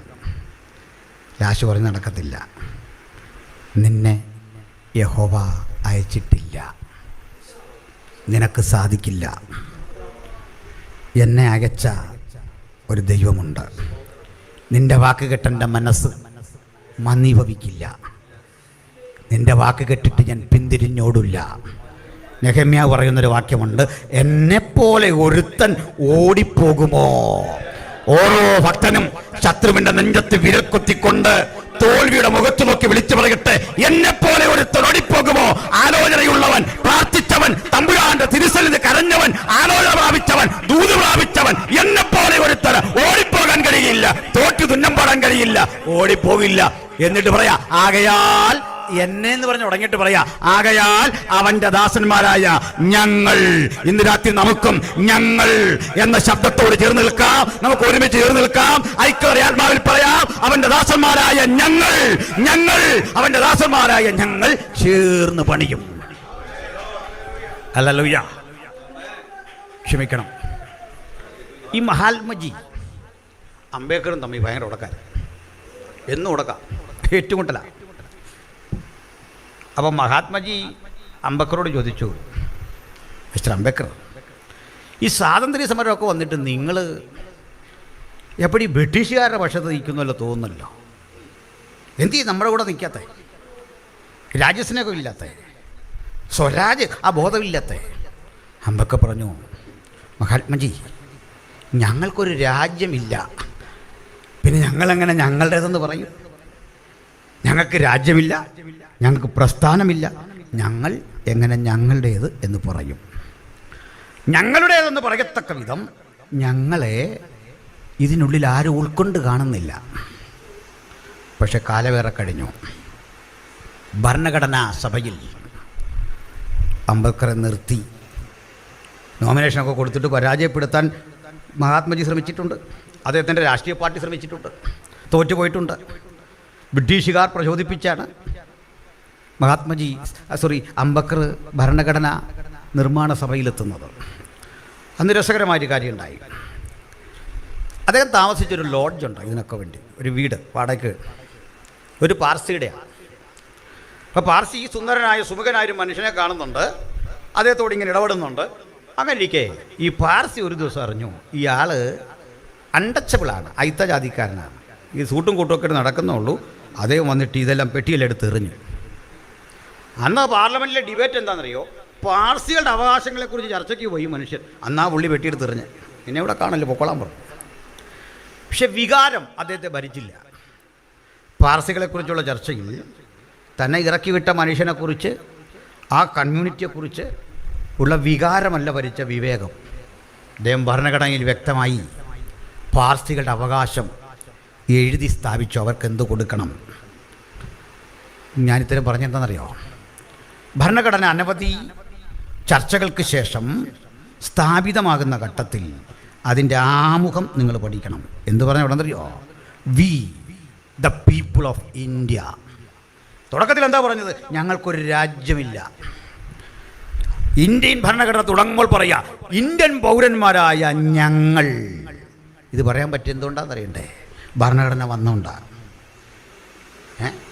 ചിലപ്പോഴൊക്കെ ആളുകൾ പറയുന്നത്, പി സി ജോർജും പറയുന്നത് കേട്ടു, ഈ രാജ്യത്ത് ഭൂരിപക്ഷ ജനത ന്യൂനപക്ഷ ജനതയോട് വളരെ ഉദാരതയാണ് കാട്ടുന്നത്, സ്നേഹമാണ് കാട്ടുന്നത്, ആദരവാണ് കാട്ടുന്നത്. നമ്മൾ മനസ്സിലാക്കണം. എനിക്ക് തിരിച്ച് മറുപടി പറയാൻ പറ്റിയില്ല. മറുപടി ഇത്രേ ഉള്ളൂ, ഒരു ഭൂരിപക്ഷ ജനതയുടെയും ഉദാരതയിലല്ല നമ്മളിവിടെ നിൽക്കുന്നത്. ഉദാരതയല്ല അതിൻ്റെ ആധാരം.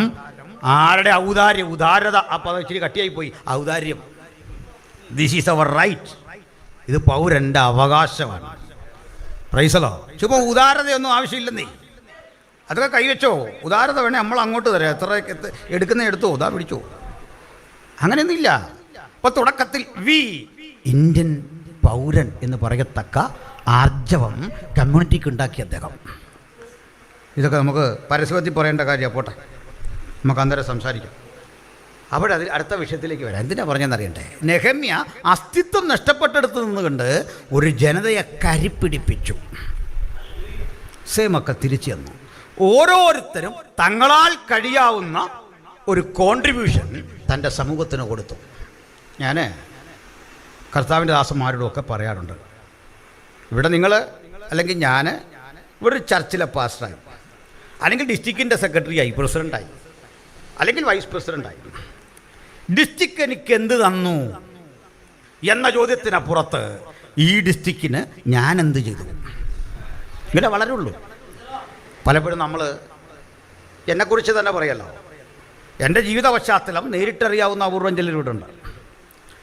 എൻ്റെ ജീവിത പശ്ചാത്തലത്തിൽ നിന്ന് ഞാൻ പറയുകയാണ്, ഞാൻ ഒത്തിരി പ്രവർത്തിച്ചു, 30 കൊല്ലമായി ഞാൻ പ്രവർത്തിക്കാൻ ഇറങ്ങിയിട്ട് അവിടെ ഇങ്ങനെ പോയി. പക്ഷെ തിരിച്ചൊരു കാര്യം, ഞാൻ എന്ത് ഇൻവെസ്റ്റ് ചെയ്തുവോ അതിൻ്റെ എത്രയോ മടങ്ങ് എനിക്ക് ഈ സമൂഹം തിരിച്ചു തന്നു. അതാരും പറഞ്ഞു കേൾക്കുന്നില്ല. ഞാൻ എന്ത് ഇൻവെസ്റ്റ് ചെയ്തുവോ അതിൻ്റെ 1000 മടങ്ങൊന്നുമല്ല ഈ ചെറിയ കരം കൊണ്ട് നന്മ കൈപ്പറ്റിയത്. ഈ നന്ദിയുടെ എന്തിനാ സൗകര്യങ്ങളെ പറയുന്നത്? ചിലർ പറഞ്ഞു വന്നാൽ ഇവിടെ ഏറ്റവും മോശമാണ്, ഈ സമൂഹം മുഴുവൻ മോശമാണ്, അവർ ശരിയല്ല, ഇവർ ശരിയല്ല, അപ്പുറത്തെ ശരിയല്ല. നോ, പറയാൻ പാടില്ല. Praise the Lord.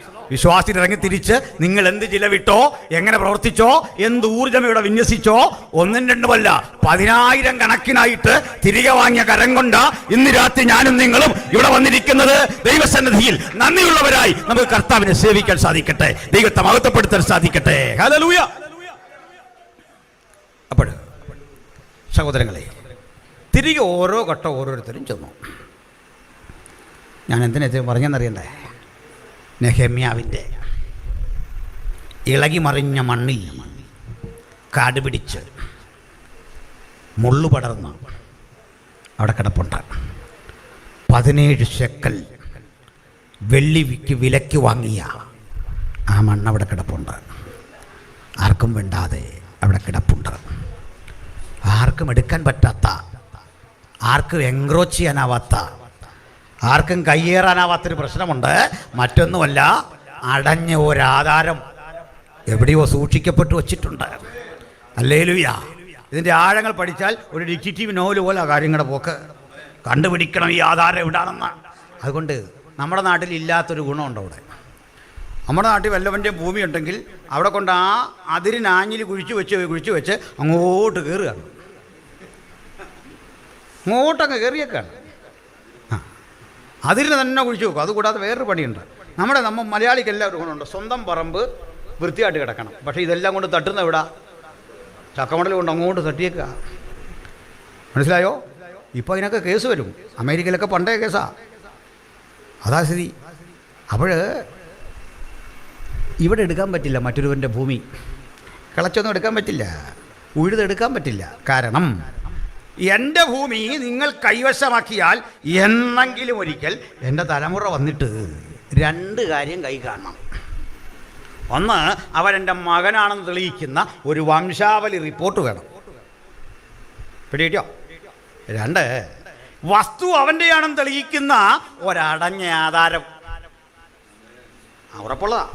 അത് തുറക്ക പോലും വേണ്ട, അതങ്ങോട്ട് കൊടുക്കും. സംശയമുണ്ടെ തുറന്നോളാൻ പറയും.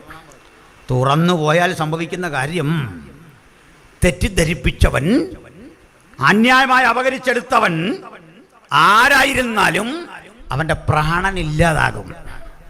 ഇതുകൊണ്ട് ആ പുസ്തകം തുറക്കാൻ ആരെയും കണ്ടില്ലെന്ന്. വീണ്ടും അതിലേക്ക് തന്നെ വരിക. സ്തോത്രം. ആ വഴിക്ക് എൻ്റെ ഈ നാളുകളെ പഠനം മുഴുവൻ പോകുന്നത്. ഇത് തുറന്നു പോയ ഗതിയടാ. ഇതങ്ങോട്ട് കാട്ടിയിട്ട് ചങ്കുറപ്പോടെ പുരോഹിതന്റെ മുമ്പിൽ 4 ആളുകളെ വിളിച്ചു കൂട്ടിവിട്ട് പറയും, എൻ്റെ അപ്പൻ്റെ അവകാശത്തിന്റെ മണ്ണായത്, എൻ്റെ അപ്പൻ പ്രാപിച്ച മണ്ണായത്. ജയിലിൽ കിടക്കവേ 17 വെള്ളി അങ്ങോട്ട് തൂക്കിക്കൊടുത്തിട്ട് വില കൊടുത്തു വാങ്ങിയ ആധാരത്തിന്റെ കുറിപ്പ ഈ അടച്ചു വച്ചിരിക്കുന്നത്. തുറന്ന് പരിശോധിക്ക്, ഇതെന്റെയാ എന്ന് പറയാൻ പാകത്തിന് ഇരമ്യാവിന്റെ ഒരു പുതിയ തലമുറ. ദൈവത്തിന്റെ ദാസന്മാരെ, ഇവിടെ ഞാൻ മനസ്സിലാക്കുന്നിടത്തോളം മക്കൾക്ക് വലിയ ഡെപ്പോസിറ്റ് ഉള്ളവരൊന്നും ഇവിടെ ഉള്ളതായിട്ട് എനിക്ക് തോന്നുന്നില്ല. ഉണ്ടെങ്കിൽ മറിക്കാൻ വേണ്ടിയല്ല എനിക്ക് ചോദിക്കുന്നത്. അങ്ങനെയൊന്നും തോന്നുന്നില്ല. അതുകൊണ്ട് ഇങ്ങനെ പണമെല്ലാം കരുതി വെച്ച് ചിലരെ കണ്ടാൽ ഈ ഉള്ള ഭാവം തോന്നും. ഒരു പാട്ടുണ്ടല്ലോ, ഒന്നുമില്ലായ്മയിലും. ചിലൻ്റെ ഭാവം അങ്ങനെ, ഒന്നുമില്ലായ്മയിലും എല്ലാം ഉള്ളവനെ പോലെ, അല്ലേ? അങ്ങനെ ഉള്ളവരുണ്ട്. അപ്പോൾ നമ്മുടെ കാര്യമൊക്കെ എങ്ങനെയാണ് നടക്കുന്നത്? നമ്മുടെ കാര്യം നിശ്ചയിച്ച് ഉറപ്പിക്കുന്നത് നടക്കുന്നതൊക്കെ എങ്ങനെയാണ്? വിശ്വാസത്തല തർക്കം വേണ്ട. അങ്ങനെയാ നമ്മുടെ ജീവിതം എന്ന് പഠിപ്പിക്കാനാ ദൈവം എപ്പോഴും നമ്മളെ മറ്റു ചില കാര്യങ്ങളിൽ ഇങ്ങനെ മാറ്റിക്കൊണ്ടിരിക്കും. അതുകൊണ്ട് അപ്പൻ വീതം വെച്ച് തരുമ്പോഴും ചങ്ങല വലിക്കുമ്പോഴും ഒക്കെ നമുക്കല്പം കുറഞ്ഞു പോകാൻ കാരണം മനസ്സിലായോ? കർത്താവ് പഠിപ്പിക്കുക, കുഞ്ഞെ നിൻ്റെ വഴി അതിലൂടെ ഒന്നും അല്ല, നിൻ്റെ വഴിയേ ആ വഴിക്കല്ല, അതല്ല നിൻ്റെ വഴി. അതുകൊണ്ട് പലർക്കും ഒരു സന്തോഷമില്ല. സത്യം പറഞ്ഞാട്ട് അപ്പൻ വെച്ച് തരുന്ന വീതമല്ല, ജോയിലിനത് കണ്ടൊരു സന്തോഷം വരുന്നില്ല. അവൻ ചിരിച്ചുകൊണ്ട് ഉള്ളുകൊണ്ട് ഈ പല്ല് ഞറങ്ങുന്ന ഇവിടെ കേൾക്കാം. അപ്പം തരുന്ന വീതമല്ല, മാതാപിതാക്കൾ തരുന്ന സൗജന്യമല്ല. തിരിച്ചും പറയാം, മക്കളോടും പറഞ്ഞേക്കാം. ഞാൻ മക്കളോടൊക്കെ പറയാറുണ്ട്, നമ്മൾ ഈ പ്രായമായി കഴിഞ്ഞ് ഞാൻ ആരോടോ പറഞ്ഞു, ഈ വണ്ടിയൊക്കെ എടുക്കണേ നേരത്തെ എടുത്തോളാം. ഇല്ല, നമ്മൾ ഈ 90-ാം വയസ്സിൽ മോൻ വണ്ടി ഓടിച്ച് നമ്മളെയും കൊണ്ട് അവനും അവൻ്റെ ഭാര്യയും കൂടെ പോവാം. നമ്മൾ പിന്നെ അവർക്ക് ഇത് ഒരു പുരാവസ്ഥ കയറി ഇരിക്കുക എന്നും പറഞ്ഞു ഇവൻ കൊണ്ട് കിടക്കുന്നു.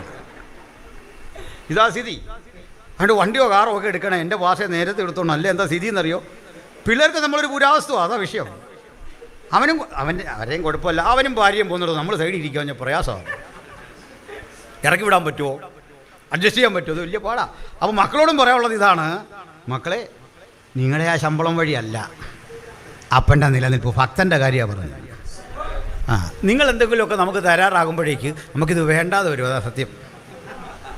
പ്രായം കഴിഞ്ഞു പോയി, അതാ കാര്യം. അതാ അതിൻ്റെ സത്യം. മക്കളെ വളർത്തുന്നൊന്നും ഇങ്ങോട്ടൊന്നും കിട്ടാൻ വേണ്ടിയല്ല. ആ മോഹമൊക്കെ ഇട്ടേക്ക്. ഭക്തൻ്റെ കാര്യമാണ് പറഞ്ഞു കേട്ടോ, ഭക്തൻ്റെ കാര്യം. മക്കളെ പഠിച്ചു, ഭൗതിക അപ്പൻ്റെ കരങ്ങളിൽ കൂടി എന്നും അവരെ ആശ്രയിച്ച് നിൽക്കുകയല്ല. എൻ്റെ മക്കൾ എന്നോട് ഇങ്ങനെ ഓരോ കാര്യം ഇങ്ങനെ നിരന്തരം ചോദിക്കുക. പുള്ളിക്കാരി ആ ജോലിയെല്ലാം അവരെ ഏൽപ്പിച്ച, ന്യായവിധിയെല്ലാം പുത്രന് കൊടുത്തു എന്ന് പറഞ്ഞല്ലേ. ഞാനൊരു സംഭവം, എൻ്റെ മോനെ, ഞാൻ കമ്പനിയൊന്നുമല്ല ഗോദ്രേജിൻ്റെ. നീ പറയുന്ന പോലെ പ്രൊഡ്യൂസ് ചെയ്തുകൊണ്ടിരിക്കാൻ പെണ്ണുങ്ങളുടെ വിചാരം നമ്മൾ ഈ പ്രൊഡ്യൂസ് ചെയ്യുന്ന കമ്പനിയാണ്. പോരട്ടെ പോരട്ടെ പോരട്ടെ കേട്ടോ. ജോണി പാസ് ഉണ്ടോ അവിടെ? ഇതെവിടെ ഇരിക്കുന്നു? നമ്മൾ പ്രൊഡ്യൂസ് ചെയ്ത് അനിൽ പാസ്സായി സാറേ ഇവർ ഈ പറഞ്ഞുകൊണ്ടിരിക്കുന്നത് പോരട്ടെന്ന്. എന്നിട്ട് അവസാനം നമ്മൾ ചോദിക്കും, നിങ്ങളിവിടെ എനിക്ക് എന്നാ ഉണ്ടാക്കി തരുന്നത് സജി പാസ്സേ? ലാസ്റ്റ് ചോദിക്കുന്ന, നിങ്ങളെനിക്ക് എന്നാ? ഞാനൊരു മർമ്മം കൂടെ പറയാം, ക്ഷമിക്കണം, ഒരു മർമ്മമാണ് പറയുന്നത്. ഈ ബൈബിൾ എടുത്താൽ ഭക്ഷണം കഴിച്ചിട്ട് കണക്കുണ്ട്. പുരുഷന്മാരുടെ എണ്ണം 5000.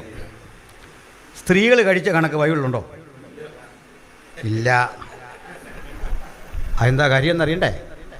ഈ സ്ത്രീകൾ കഴിക്കുന്നതിന് കണക്കുമല്ലോ ഉണ്ടോ എന്ന് ആലോചിച്ച്. അത് കൂടുതൽ ഈ കുഞ്ഞുങ്ങളെ വളർത്തുന്ന ഈ കൊച്ചു അമ്മമാരാണ്, ചെറിയ അമ്മമാർ, 10, 22, 25 വയസ്സൊക്കെ ഉള്ള അമ്മമാർ ഈ കുഞ്ഞിനെ ഇങ്ങനെ വളർത്തുമ്പോൾ നമ്മൾ കേൾക്കുന്നുണ്ട്, ഓമനത്തിങ്കൾക്കിടാവോ എന്നൊക്കെ കേൾക്കുന്നുണ്ട്.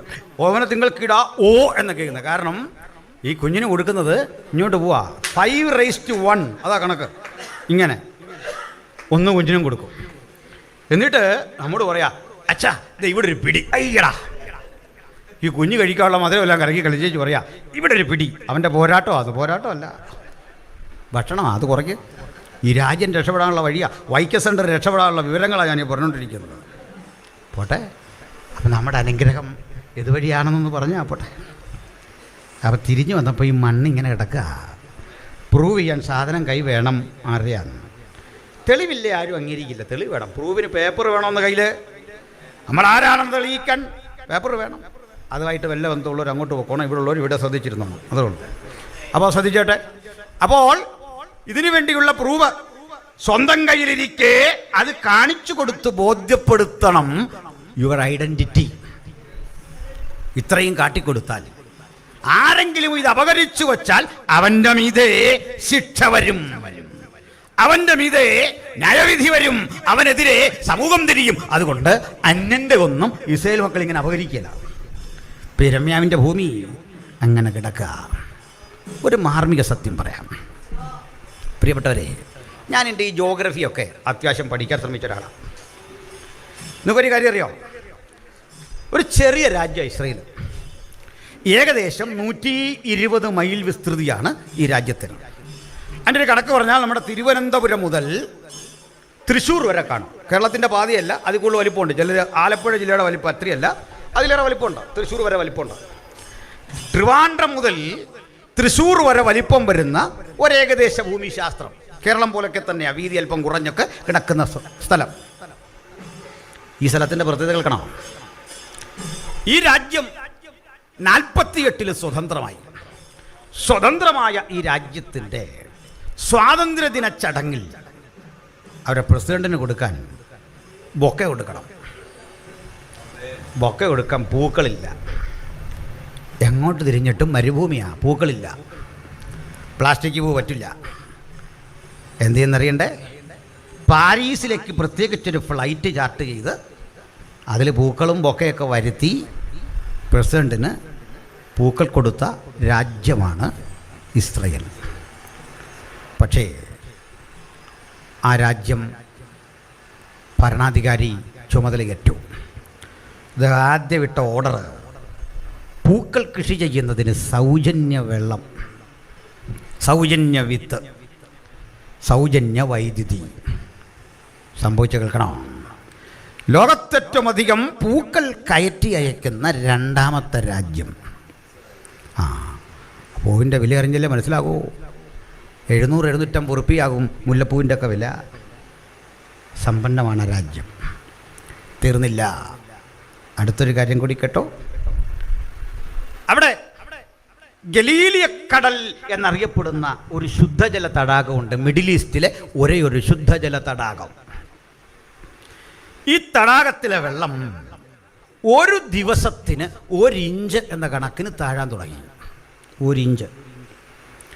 അത് ചെറിയൊരു കാര്യമല്ല. ഒരു ദിവസത്തിൽ 1 ഇഞ്ച് വെള്ളം ഒരു കാശ്മീർ ഏരിയയിൽ താഴോട്ട് പോയി കഴിഞ്ഞുള്ള സ്ഥിതി ആലോചിച്ച്. അപ്പോൾ ഇവിടേക്ക് ഫ്രാൻസിലെയും ഇറ്റലിയിലെയും അമേരിക്കയിലുമൊക്കെ ഗവേഷകർ വന്നിട്ട് 95-ാം ആണ്ടോടെ ഈ രാജ്യം ഈ വെള്ളം വറ്റിയിട്ട് വെള്ളത്തിന് ഇവർ ഏറ്റവും വില കൊടുക്കുന്ന ഒരു രാജ്യമാകും എന്ന നിരീക്ഷണം നടത്തിയ റിപ്പോർട്ട് ഐക്യരാഷ്ട്രസഭയ്ക്ക് കൊടുത്തു. അവർ വിട്ടില്ല. മെഡിറ്ററേനിയൻ കടലിലെ ഉപ്പുവെള്ളം പമ്പ് ചെയ്ത് ആ ഉപ്പുവെള്ളം ടാങ്കിൽ നിറച്ചിട്ട് ഒരു ഭാഗത്തു നിന്ന് ഉപ്പ് വേർതിരിച്ചെടുത്തു.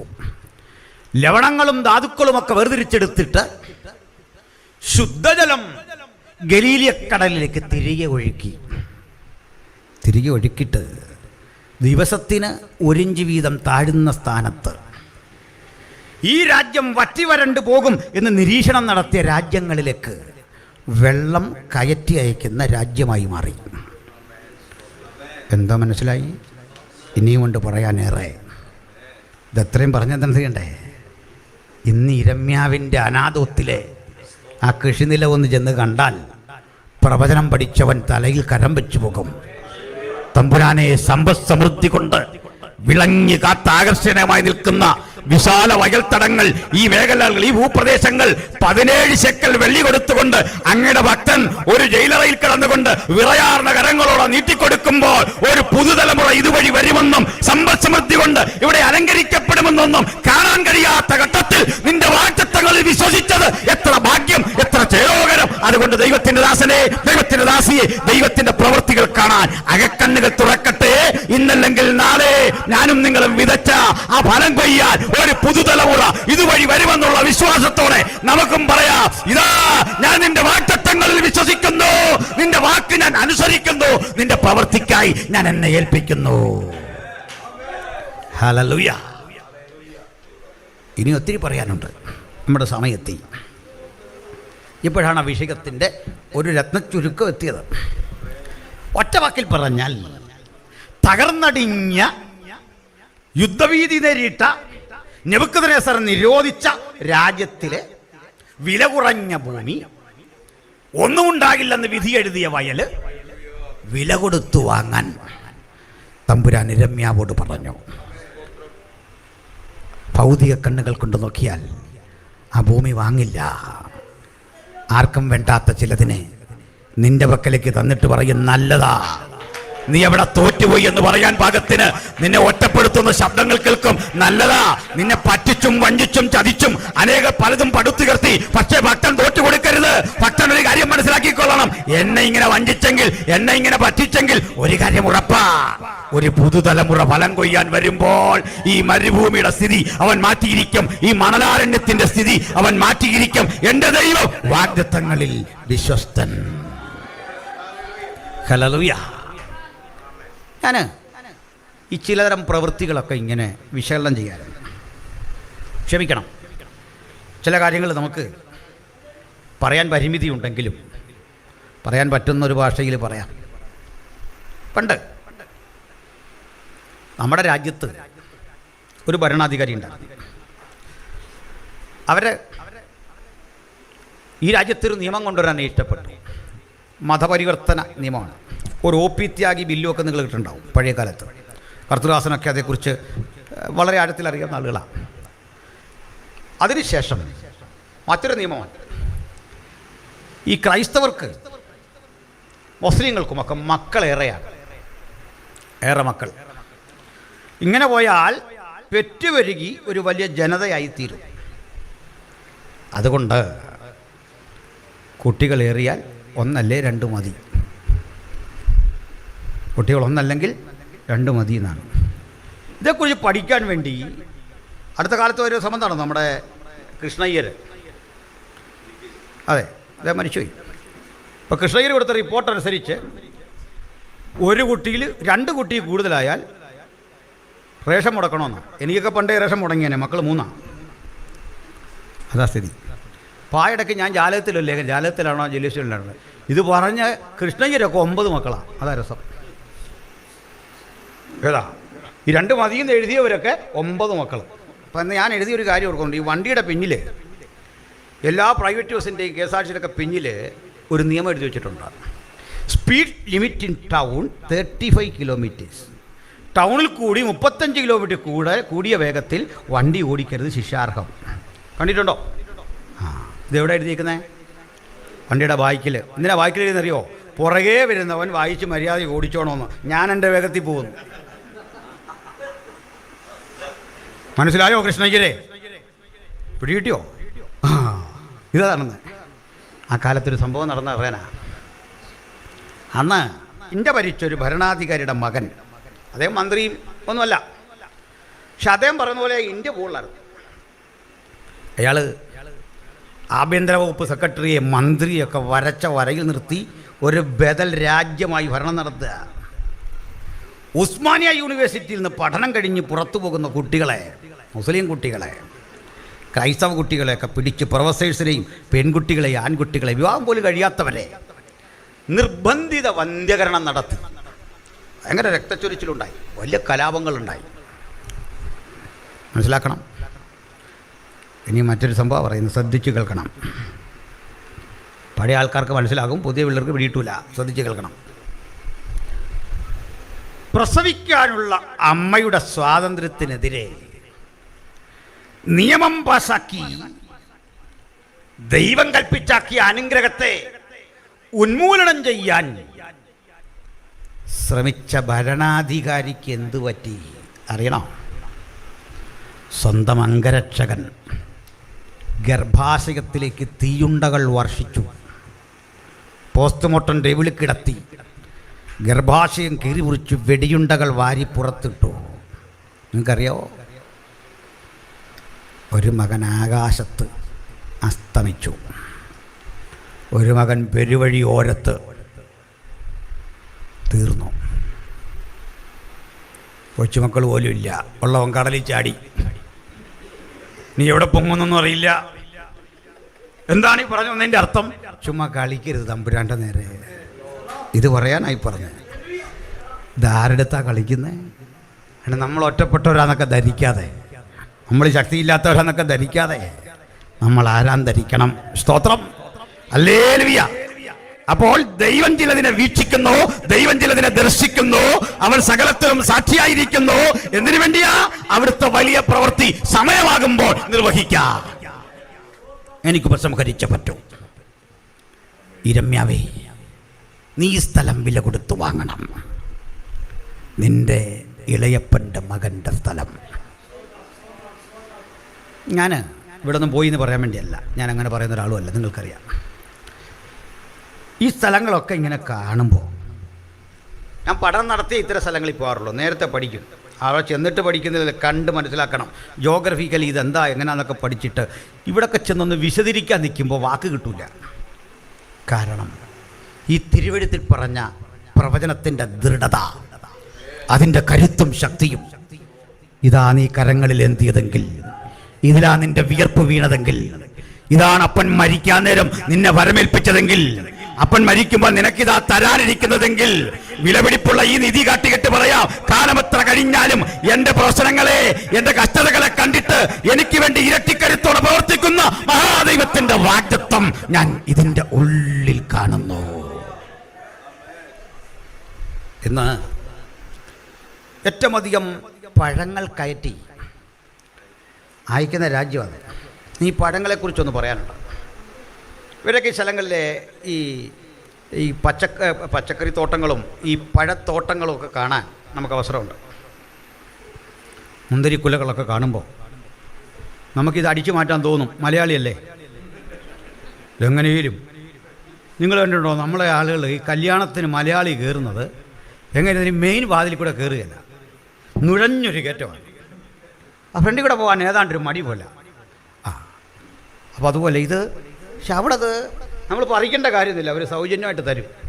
അവിടെ വച്ചിരിക്കുക, അഞ്ഞു വാ, എന്തോ വേണം, പഴം, മുന്തിരി, ഇതെല്ലാം കഴിഞ്ഞിട്ട് അവിടെ ക്വാളിറ്റി തിരിച്ച് വെച്ചിട്ടുണ്ട്. അവരെങ്ങനെ ലാഭം ഉണ്ടാക്കാമെന്നറിയോ? ഈ തിന്നവനറിയാം ഇതൊരു വെട്ടി കൊണ്ടുപോയാൽ കൊള്ളാമെന്ന്. മനസ്സിലായോ? ചുമ്മാ എൻഡോസൾഫാനൊന്നുമല്ല, വിഷമൊന്നും പ്രയോഗിക്കാൻ പറ്റില്ല. ഫസ്റ്റ് ക്വാളിറ്റി സാധനം, നല്ല ആപ്പിളുകൾ, ഏറ്റവും നല്ലതാണ് അവിടെ വിൽക്കുന്നത്. നമുക്കെല്ലാം സൗജന്യമാണ്, യാത്രക്കാർക്കൊക്കെ കഴിക്കാം. അപ്പോൾ ഇതേ ഉള്ളൂ. നമ്മൾ ഈ ചില ആളുകൾ ആദ്യ റൗണ്ടിലെ ഗംഭീര ബോളിംഗ് ആയിരിക്കും, പിന്നെ കഴിക്കാൻ പറ്റുകയില്ല. മനസ്സിലായോ? അതാ പ്രശ്നം. വ്യത്യസ്തതയുള്ള പഴങ്ങൾ, ഇതൊക്കെ കാണുമ്പോഴാണ് മനസ്സിലാകുന്നേ. ഈ വാഗ്ദത്തം ചിലത് താമസിക്കുമ്പോൾ നമ്മളിത് ഇട്ടിട്ട് പോകും. നമ്മൾ ഇട്ടിട്ട് പോയാലും അവൻ ഇട്ടിട്ട് പോവില്ല.